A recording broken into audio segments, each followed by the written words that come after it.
बिस्मिल्लाहिर्रहमानिर्रहीम। High court के अहकामात की रोशनी में आज हमने इमरान खान साहब से मुलाकात करने के लिए पूरी कोशिश की। रात से लगे हुए थे। रात से जो जेल के अहकाम हैं उनसे हम राब्ता कर रहे थे कि हमारी मुलाकात करवाई जाए, जो कि कानूनी तौर पर हमारा हक है। खान साहब से पावर ऑफ अटॉर्नी साइन करवाने हैं और उनसे केसेस के हवाले से इंस्ट्रक्शंस लेनी है, जो कि कानूनी तौर पर हमारा हक है। लेकिन शायद वो पिछली प्रेस कॉन्फ्रेंस की वजह से आज जो है हमें इजाज़त नहीं दी गई, बल्कि सिर्फ ये कहा गया कि बीबी साहिबा को अलाउ है और आप नहीं मिल सकते, आप अगले हफ्ते आइएगा।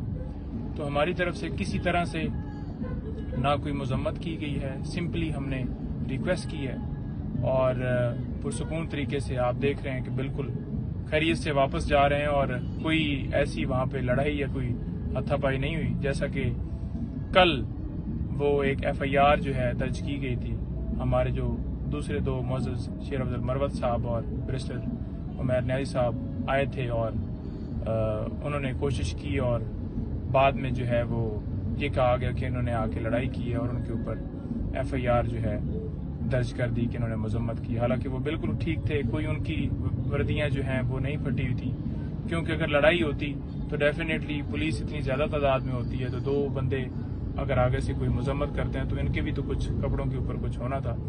लिहाजा उन्होंने उसकी हद तक तो प्री अरेस्ट बेल ले ली है। बीबी साहिबा से जो है वो अभी बात हुई है, जब वो निकली हैं तकरीबन 30 मिनट की मुलाकात उनकी हुई है और वो कह रही हैं कि सेम वही पोजीशन है, यानी कि जो क्लास है उसको चेंज नहीं किया गया।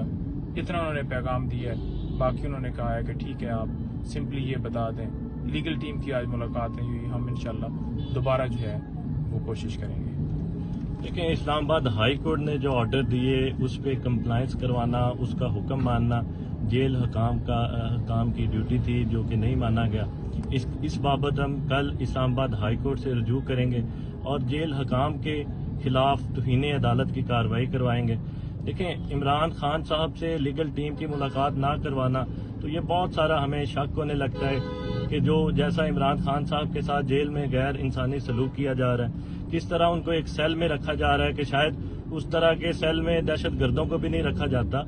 तो ये साबिक वज़ीर आज़म है, 27 साल उन्होंने इस मुल्क के लिए, रूल ऑफ लॉ के लिए जो उन्होंने कुर्बानियाँ दी हैं। तो ये सोचना चाहिए अदालतों को भी कि किस तरह उनके अहकामात को हवा में उड़ा दिए जाते हैं।